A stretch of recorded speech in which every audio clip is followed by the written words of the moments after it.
ఒప్పించి మెప్పించి రాయకల్ మండలానికి మార్గదర్శకంగా ఏదైతుందో ఉత్తర ద్వారం తెచ్చేటట్టు కోర్లపల్లి వంతెన మంజూరీ 70 కోట్ల మంజూరు పొందినట్టు ఘనత మనది అని చెప్పండి.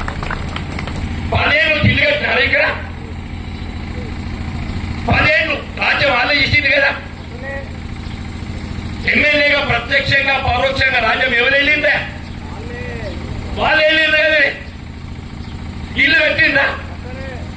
ఇలా కాంగ్రెస్ పార్టీ ఇండ్లు ప్రతి నియోజకవర్గంలో 3500 ఇండ్లు, మన అల్లీపురం గ్రామానికి కూడా 50 ఇండ్లు రాబోతాయని చెప్పండి. ఇది కాంగ్రెస్ పార్టీ ఆలోచన విధానం. మనం ఇల్లు లేని నిరుపేద వర్గాలకు 2 కార్యక్రమం సమకూర్చాలి, అందరికి ఇంట్లో చేయాలని చెప్పి తలిస్తే ఆనాడు ఏదైతుందో 10 ఏళ్ళు రాజ్యం చేసి నువ్వు చేయలేని పని ఇలా కాంగ్రెస్ పార్టీ చేస్తుంటే కాంగ్రెస్ పార్టీ ముసిగేసుకొని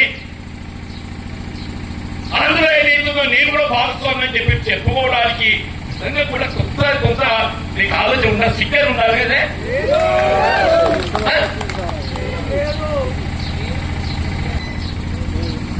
కార్యరూపం చేయకపోయినావు, నీ చేతిలో పని కదనే, నీది రాజ్యం కదా, నీకు అన్ని అవకాశాలు నువ్వు చేయలేండి. కాంగ్రెస్ పార్టీ చేస్తుంటే ఆ కాంగ్రెస్ పార్టీ ముసుగులో చేరి ఇదేదో తన గొప్పదాన్ని చెప్పుకోవాలని ప్రయత్నం చేస్తుంటే మీకు రాయే చెప్పి మళ్ళీ చెప్పాలంట నాకేమన్నా. రాష్ట్రంలో కాంగ్రెస్ ప్రభుత్వం, కాంగ్రెస్ పార్టీ కార్యకర్తల శ్రమ ఫలితం మన చెవుటోడికి సాధించుకున్నది ఇవాళ రాష్ట్రంలో కాంగ్రెస్ ప్రభుత్వం అని చెప్పడుతున్నాయి. మీ ఆర్థిక ప్రయోజనాల కొరకు రాష్ట్రంలో కాంగ్రెస్ ప్రభుత్వం మంజూరు చేస్తున్నటువంటి నిర్మాణ పనులు ఏదైతుందో అదేదో మీరు మంజూరు చేసినట్టు మేము నిర్మాణం చేస్తాం, నువ్వెవడు మంజూరు చేస్తానికి? నువ్వు మంజూరు చేసేంత అది ఉంటే పోయిన 10 ఏళ్ళు చేసేటోటి.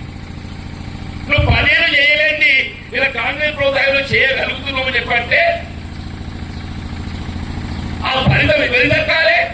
కాంగ్రెస్ కార్యకర్తలు మాత్రమే తప్పుతుంది. కాంగ్రెస్ కార్యకర్తలు తప్ప ఆ రాజ్యాంగ నిబంధనలు ఉల్లంఘించే ప్రయత్నం చేసేటటువంటి ఎవడైనా కానీ కాంగ్రెస్ పార్టీ పేరెత్తే నైతికత మీకు లేదు అని ప్రయత్నిస్తున్నారు.